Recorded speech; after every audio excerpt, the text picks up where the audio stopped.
Hello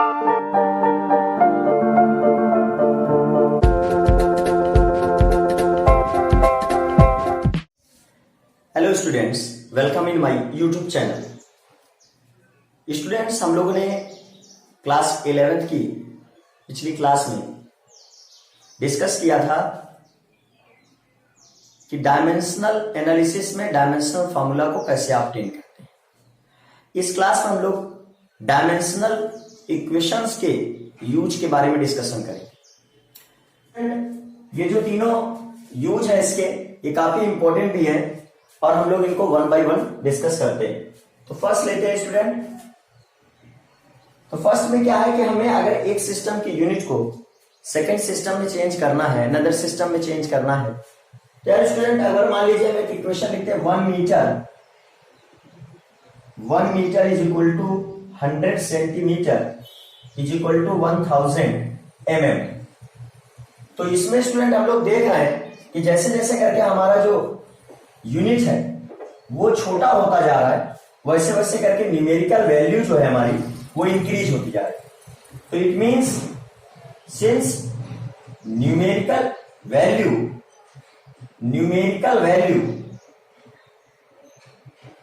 is inversely proportional to the unit, it means हम लोग लिख सकते हैं इसको numerical value is equal to the constant upon unit। So student एक फार्मूला हम लोगों को मिल गया कि न्यूमेरिकल वैल्यू इनटू यूनिट यह हमेशा जो है कांस्टेंट होता है। मान लीजिए स्टूडेंट फर्स्ट सिस्टम में अपने पास न्यूमेरिकल वैल्यू n1 है एंड यूनिट u1 है, सेकेंड सिस्टम में न्यूमेरिकल वैल्यू n2 है एंड यूनिट u2 है। तो student numerical value into unit ये हमारा क्या हो गया, कांस्टेंट रहने वाला है। तो इसको हम लोग इस तरीके से भी, यहां पे n1 फर्स्ट सिस्टम का न्यूमेरिकल वैल्यू है एंड u1 फर्स्ट सिस्टम में यूनिट है, n2 हमारा फर्स्ट सिस्टम में न्यूमेरिकल वैल्यू है और u2 हमारा सेकेंड सिस्टम में न्यूमेरिकल वैल्यू है और u2 हमारा सेकेंड सिस्टम में यूनिट। तो student numerical value and unit का जो मल्टीप्लिकेशन है वो हमेशा क्या रहता है, कांस्टेंट रहता है। यही कॉन्सेप्ट है स्टूडेंट जिसकी हेल्प से हम लोग एक सिस्टम की यूनिट को दूसरे सिस्टम में कन्वर्ट कर सकते हैं। तो स्टूडेंट एक एग्जांपल इसका लेते हैं और फिर आगे बढ़ते हैं। हाँ तो स्टूडेंट अब बात करते हैं हम लोग, हमें जो है एक सिस्टम में फोर्स की यूनिट न्यूटन है और दूसरे सिस्टम में फोर्स की यूनिट डाइन। तो हमें न्यूटन को डाइन में कन्वर्ट करना है, तो उसका प्रोसेस क्या होगा, किस तरीके हम लोग डायमेंशनल इक्वेशंस के यूज से ऐसा कर सकते हैं। तो आइए देखते हैं। देखिए student, 1 newton is equal to how many dynes. Clear. अब स्टूडेंट जो फर्स्ट सिस्टम में हमारा है तो यूनिट बन गई n1, सॉरी न्यूमेरिकल बन गया, न्यूमेरिकल वैल्यू है n1 is equal to 1 and second system में न्यूमेरिकल वैल्यू हमको पता नहीं। फर्स्ट सिस्टम में जो यूनिट लिखने हैं, तो देखिए एमकेएस सिस्टम में जो फोर्स का यूनिट होता है, dimensional formula of force, dimensional formula of force ये होगा student, since force is equal to mass into acceleration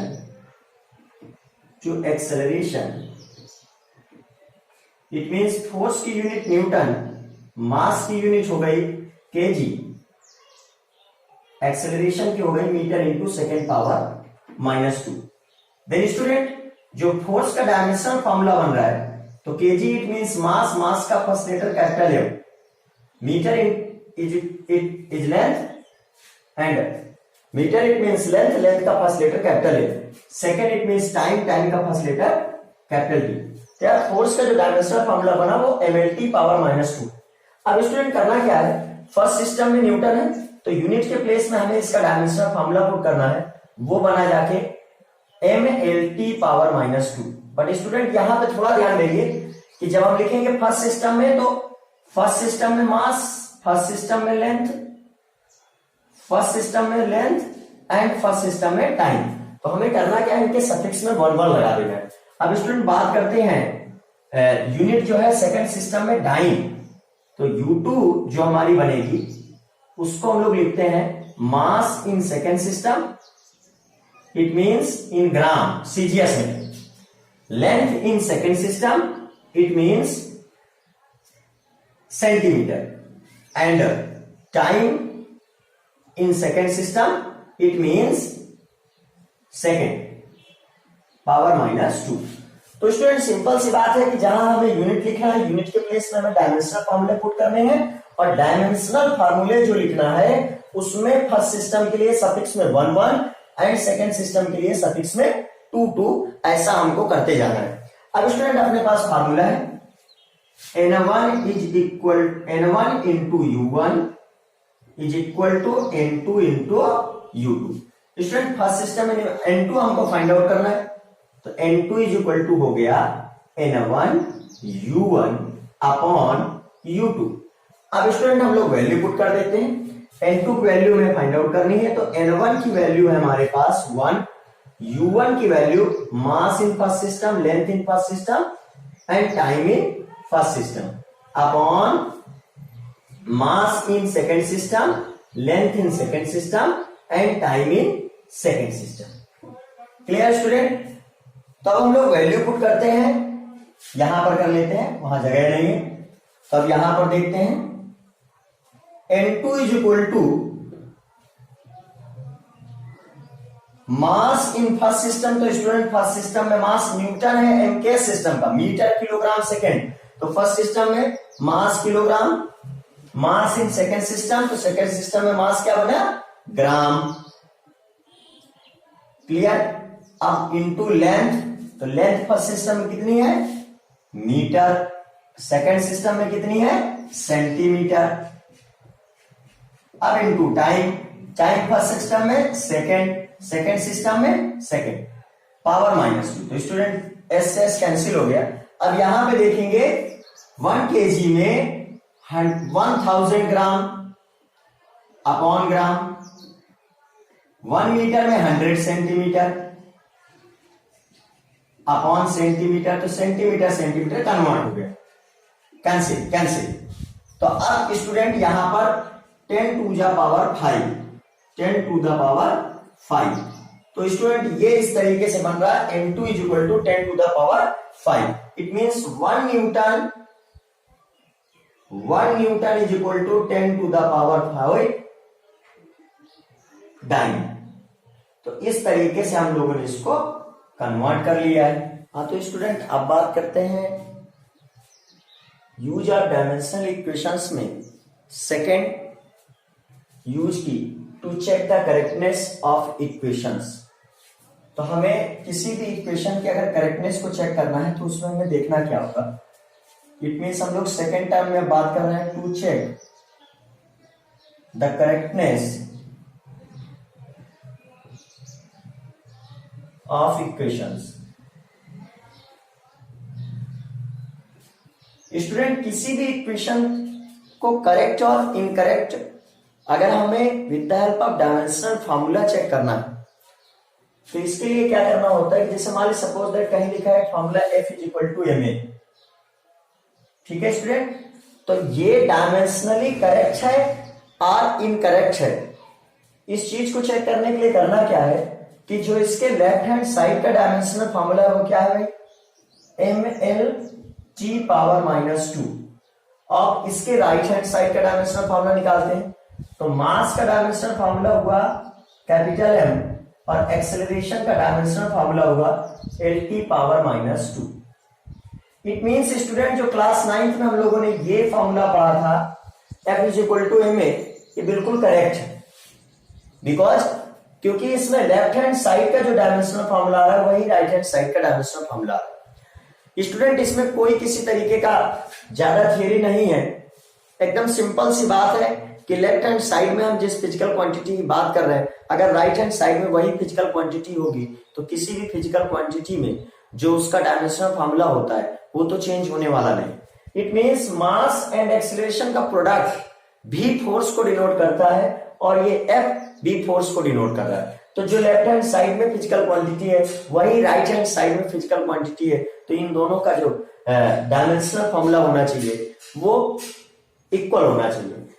तो यार अगर हमें किसी भी इक्वेशन को चेक करना है कि डायमेंशनली करेक्ट है और इनकरेक्ट है, तो इसके लिए लेफ्ट हैंड साइड का dimensional formula right hand side के डायमेंशनल फॉर्मूले के इक्वल होना चाहिए। अब स्टूडेंट हम लोग आगे बढ़ते हैं, एक दो और एग्जांपल लेते हैं कि उसमें हम लोग कैसे चेक करेंगे कि ये फॉर्मूला हमारा डायमेंशनली करेक्ट है और इनकरेक्ट है। हाँ, तो example student, check the correctness of the equation half mv square is equal to mgh। तो स्टूडेंट इसको चेक करने के लिए हमें यही इक्वेशन को यूज करना है, dimensional formula of LHS is equal two dimensional formula of RHS, जिसे हम लोग प्रिंसिपल ऑफ होमोजेनिटी बोलते हैं। तो डायमेंशनल फॉर्मूला ऑफ एलएचएस पहले फाइंड आउट कर लेते हैं। डायमेंशनल फॉर्मूला ऑफ एलएचएस, तो लेफ्ट हैंड साइड का डायमेंशनल फार्मूला स्टूडेंट यहां पे 1/2, ये कांस्टेंट टर्म है, इसको हम लोग छोड़ देंगे। तो डायमेंशनल फार्मूला ऑफ मास तो वो बना कैपिटल एम, और डायमेंशनल फार्मूला ऑफ स्पीड तो स्टूडेंट को बना LT इनवर्स, और होल स्क्वायर लगा देते बिकॉज वेलोसिटी स्क्वायर। अब स्टूडेंट जो हमारा LHS का डायमेंशनल फार्मूला बन रहा है वो है ml स्क्वायर T पावर -2, जो कि एनर्जी का भी डायमेंशनल फॉर्मूला होता है। अब हम लोग बात करते हैं student dimensional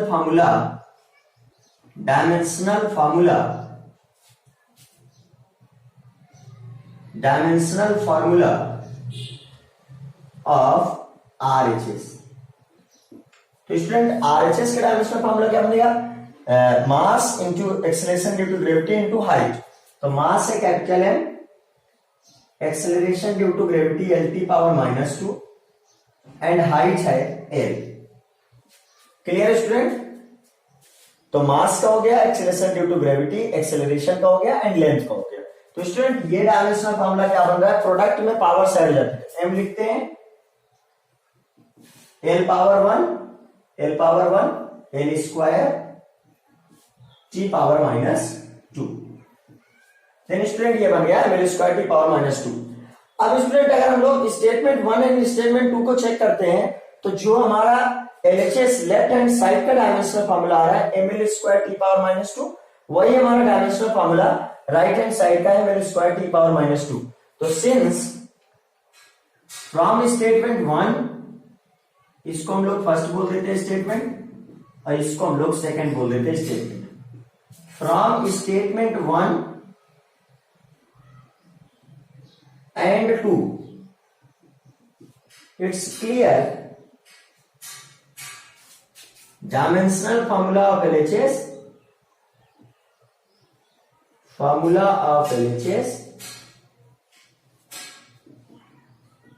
is equal to the dimensional formula of RHS।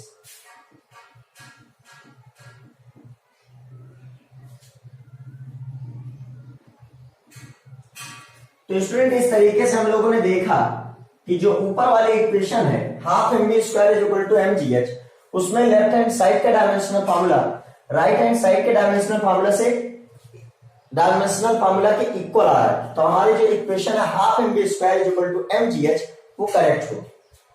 So half mv square is equal to mgh is correct. Okay student, तो इस तरीके से हम लोग किसी भी इक्वेशन के लेफ्ट हैंड साइड के डायमेंशनल फार्मूला को अगर राइट हैंड साइड के डायमेंशनल फार्मूला के इक्वल पाते हैं तो इक्वेशन हमारी करेक्ट है, और अगर वो इक्वल नहीं है तो इक्वेशन हमारी इनकरेक्ट होगी। स्टूडेंट डायमेंशनल मेथड से किसी फार्मूले को करेक्ट और इनकरेक्ट कहने में एक इसका ड्रॉबैक है कि ये जो कांस्टेंट टर्म है अगर ये हाफ mv स्क्वायर ना भी हो तो भी ये इक्वेशन सही आएगी, जबकि ये इक्वेशन तब गलत होगी because kinetic energy is equal to the gravitational energy. मान लीजिए h हाइट से कोई बॉडी गिर रही है तो एच हाइट से जब कोई बॉडी गिरती है तो उसकी पोटेंशियल एनर्जी काइनेटिक एनर्जी में कन्वर्ट हो गई। तो इस केस में पोटेंशियल एनर्जी में चेंज काइनेटिक एनर्जी के में चेंज के इक्वल होगा। तो half M B square is equal to M G H, ये करेक्ट होगा। लेकिन क्या हुआ स्टूडेंट, यहां पर अगर ये हाफ डायमेंशनल फॉर्मूले से इक्वेशन को करेक्ट करने के लिए हटा भी दिया जाए तो भी हमारी इक्वेशन करेक्ट आएगी, जबकि एक्चुअल में ये इक्वेशन इनकरेक्ट होगी। तो इट मींस प्रोडक्ट में जो कांस्टेंट टर्म दिए होते हैं डायमेंशनल एनालिसिस से फार्मूले को चेक करते समय वो चीजें अगर गलत लिखी हो तो हम उसको चेक नहीं कर सकते डायमेंशनल फॉर्मूले से इक्वेशन को चेक करते समय। तो ये डायमेंशनल फॉर्मूले डायमेंशनल इक्वेशंस की हेल्प से फार्मूले को चेक करने का ड्रॉबैक भी है। Clear student? हाँ, तो स्टूडेंट जो थर्ड यूज है डायमेंशनल इक्वेशंस का to establish the relation among various physical quantities. Student third use of dimensional equations में अगर हमें किसी फिजिकल क्वांटिटी के बारे में पता है कि ये physical quantity different physical quantities कौन कौन सी हैं उनके बारे में अगर हमें नॉलेज है कि ये physical quantity in physical quantity पर डिपेंड करती है, तो फिर हम उस फिजिकल क्वांटिटी के लिए formula with the help of dimensional equations find out करते हैं। तो लेट अस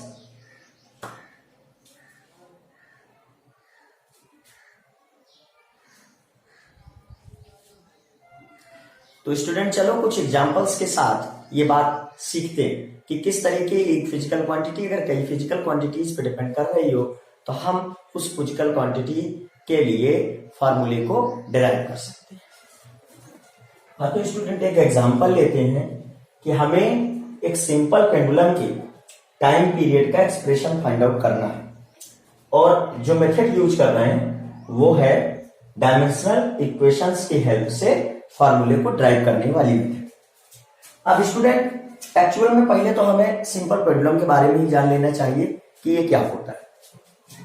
तो स्टूडेंट ये हमारा जो है रिजिड बेस है, ठीक है, और इस रिजिड बेस में हमने जो है स्ट्रिंग ऐसे लगा के रखी हुई है। स्ट्रिंग कोई धागा टाइप, तार टाइप, ठीक है। तो ये जो है स्ट्रिंग हमने लगा के रखी है और इसमें जो है एक स्फेरिकल बॉब, मतलब एक स्फेयर, छोटा सा स्फेयर जो कि सॉलिड है, उसको ऐसे जो है लटका देते हैं, ठीक है स्टूडेंट। और इस बॉब के सेंटर ऑफ मास से इस रिजिड बेस तक की जो लेंथ है इसको हम लोग बोलते हैं effective length of simple pendulum. इसको बोलते हैं effective length of simple pendulum. Student इस बॉब का कुछ मास भी होगा तो इसके मास को कंसीडर कर लेते हैं स्मॉल m, ठीक है। अब स्टूडेंट ये अर्थ के ग्रेविटेशनल फील्ड में है तो इसमें अर्थ की एक्सेलरेशन ड्यू टू ग्रेविटी वो भी इस पे अप्लाई होगी, तो इस पे जी भी लग रहा है, ठीक है। अब स्टूडेंट बात करते हैं कि इसका टाइम पीरियड एक्चुअल में क्या होगा। तो अब ये बॉब अपने लेफ्ट राइट दोनों तरफ जो है मोशन करेगा, तो एक बार इधर जाएगा, फिर यहां से लौट के इधर जाएगा और फिर वापस अपनी इक्विलिब्रियम पोजीशन में आएगा।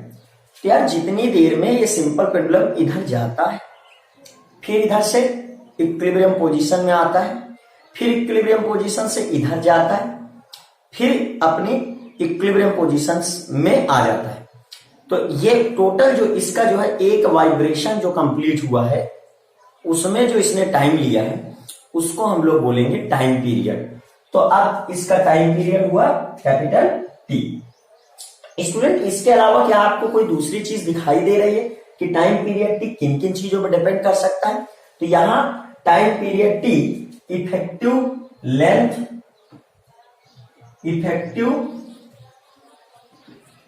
Length of string, clear, mass of bob, ठीक है, and acceleration due to gravity, gravity and time period. तो इन चीजों पे जो है हमारा ये जो सिंपल पेंडुलम है, ये पूरा अरेंजमेंट सिंपल पेंडुलम है। सिंपल पेंडुलम एक वाइब्रेशन में जो टाइम लेता है उसको टाइम पीरियड कहते हैं। तो टाइम पीरियड किस पे डिपेंड कर सकता है? तो जो फिजिकल क्वांटिटी हमें सामने दिखाई दे रही, लेंथ दिखाई दे रहा है, बाप का मास दिखाई दे रहा है, एक्सेलरेशन ड्यू टू ग्रेविटी, क्योंकि ग्रेविटी है तभी ये कुछ इस तरीके से मोशन करेगा। नहीं आप अगर इसको आप इस तरीके, अगर एक्सेलरेशन ड्यू टू ग्रेविटी ना होती तो इस तरीके की मोशन ही परफॉर्म नहीं होती। बात करेंगे स्टूडेंट, एक चैप्टर है अपने पास सिंपल हार्मोनिक मोशन, वहां पे सिंपल पेंडुलम को और कायदे से डिक्टेट करके पढ़ेंगे। तो अभी तो स्टार्टिंग है, देखते हैं। तो यार यहाँ पे जो टाइम पीरियड है, टाइम पीरियड वो डिपेंड कर सकता है किस पे? लेंथ पे, मास पे and acceleration due to gravity पे। तो स्टूडेंट करना क्या होता है, डायमेंशनल इक्वेशंस की हेल्प से फॉर्मूले को ड्राइव करने के लिए हमें क्या करना है कि टाइम पीरियड डिपेंड कर रहा है लेंथ पे, मास पे, एक्सेलरेशन ड्यू टू ग्रेविटी पे। तो हमें डिपेंड करने का साइन होता है प्रोपोर्शनलिटी का साइन। क्लियर? तो प्रोपोर्शनल साइन लगा देंगे। अब लेंथ पे डिपेंड कर रहा है, तो लेंथ की कितनी पावर पे तो नहीं मालूम, तो ए लेट कर लिया। मास की कितनी पावर पे नहीं मालूम, तो बी लेट कर लिया। एक्सेलरेशन ड्यू टू ग्रेविटी की कितनी पावर पे नहीं पता, तो सी कर लिया। तो ऐसे जो है रेंडम पावर जो है हम लोग ए बी सी ऐसे लेट कर लेते हैं। अब स्टूडेंट प्रोपोर्शनलिटी साइन जब भी हटेगा तो एक कांस्टेंट आएगा के, तो K L power A M power B और जी पावर सी। अब स्टूडेंट ये जो यहां पर कांस्टेंट टर्म आया के, तो के लिए आप लोग याद रखेंगे where K is equal to dimensionless. तो के का कोई डायमेंशन नहीं होता है, ये कांस्टेंट टर्म है, ये एक डायमेंशन जो है डायमेंशन लेस क्वांटिटी है। क्लियर? अब के का डायमेंशनल फॉर्मूला नहीं होगा। ठीक, अब हम लोग बात करते हैं यार स्टूडेंट, इसको बोल लेते हैं इक्वेशन नंबर फर्स्ट।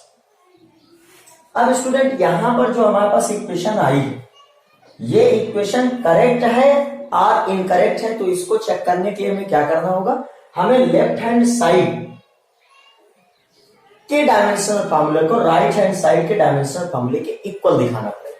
तो फॉर डायमेंशनली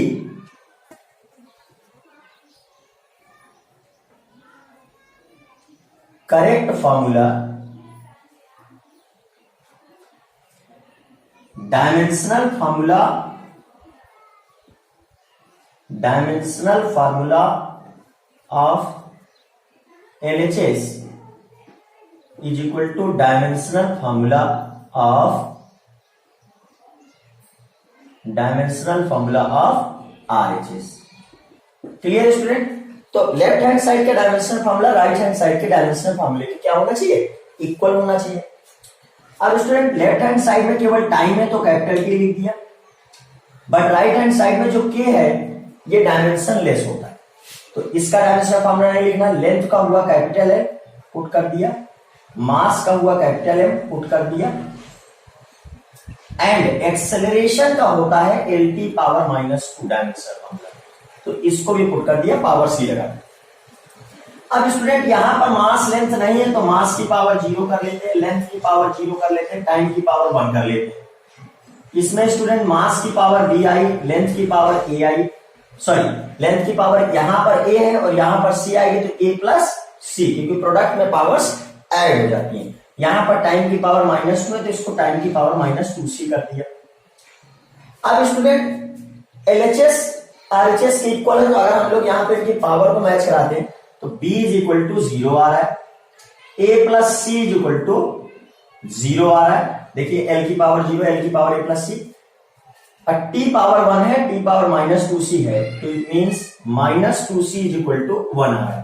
तो C की वैल्यू जो आई स्टूडेंट -1/2 आई। Clear?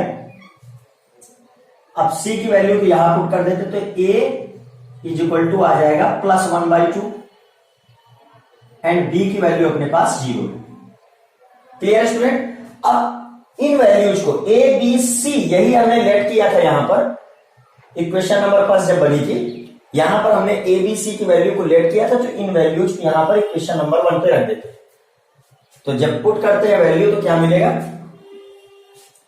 t is equal to small K, L power है अपने पास ए की वैल्यू 1/2 एंड m की पावर हो गई b की वैल्यू है 0, m पावर 0 एंड g की वैल्यू है c, तो c g power -1/2।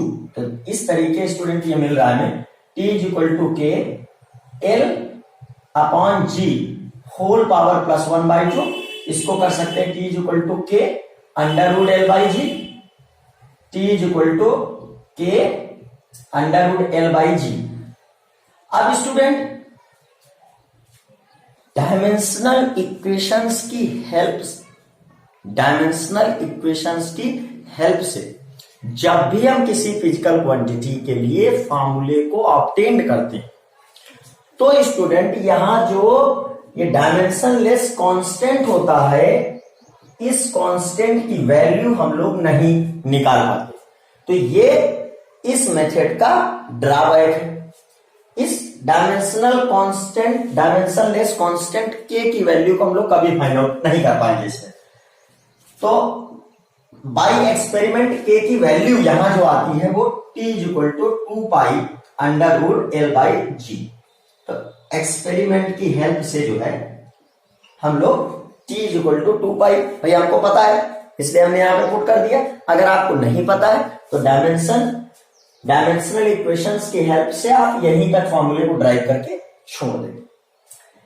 Then thank you so much students कि आपने जो है हमारे 3 टाइप्स के जो है ये यूज ऑफ डायमेंशनल इक्वेशंस देखें। अगर वीडियो अच्छी लगी है तो वीडियो को लाइक करें, चैनल को सब्सक्राइब करें एंड अनदर स्टूडेंट्स के साथ में आप इस चैनल को शेयर करें।